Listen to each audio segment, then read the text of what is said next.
Et après ces attentats, on a beaucoup évoqué le vivre ensemble. La mémoire a son importance. Voici un épisode méconnu de la Seconde Guerre mondiale. Ces imams qui ont sauvé des juifs à Paris. C'est l'histoire d'Abdelkader Mesli. Son fils a découvert il y a quelques années seulement ce qu'avait été son rôle sous l'occupation allemande. Isabelle Bechler, Vivien Rousset. C'est dans cette valise que Mohamed Mesli a découvert il y a 4 ans seulement l'incroyable vie de son père, Abdelkader Mesli. Il l'avait peu connu, il n'avait pas 10 ans quand il est mort en 1960.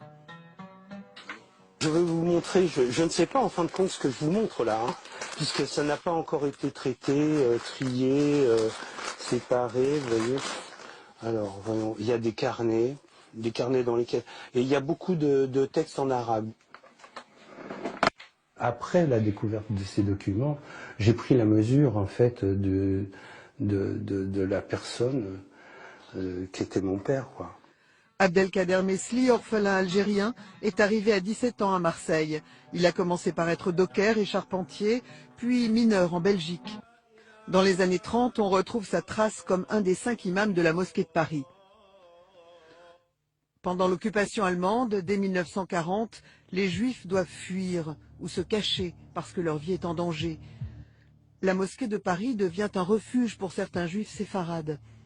Abdelkader Mesli, dans l'équipe du recteur, en abrite quelques-uns, délivre des certificats de religion musulmane à d'autres et des tickets de rationnement à des familles qui se terrent. Mon père étant imam à la mosquée de Paris et a donc participé à cette forme de résistance qui consistait en la délivrance de fausses attestations à des personnes qui étaient menacées. Ce fut le cas par exemple de Jules Lusato, juif italien, le père adoptif de Philippe Bouvard. La famille a été épargnée. D'ailleurs, l'administration de Vichy et les Allemands avaient des soupçons très précis, comme cette lettre officielle en témoigne. La mosquée délivrait à des juifs des certificats de confession musulmane pour les protéger. Le recteur est obligé de réprimander son imam par écrit pour donner des gages aux Allemands. Dans ses lettres, il lui demande de s'en tenir strictement à encadrer le culte. Le recteur va ensuite éloigner l'imam Mesli à Bordeaux comme aumônier des prisonniers militaires musulmans.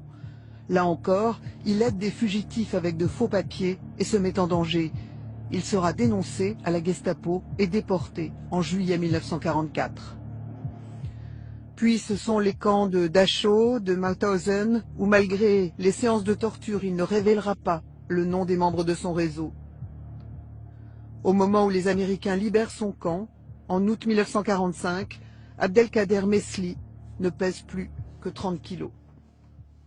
Surtout dans les périodes là que nous venons de vivre, je crois qu'il est important que des histoires de ce type-là ne tombent pas dans l'oubli.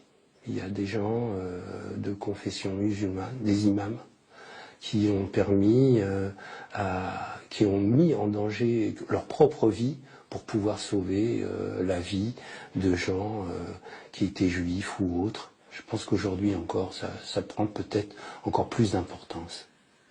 Aucun musulman français ne figure au nombre des justes qui ont sauvé des juifs pendant la Seconde Guerre mondiale.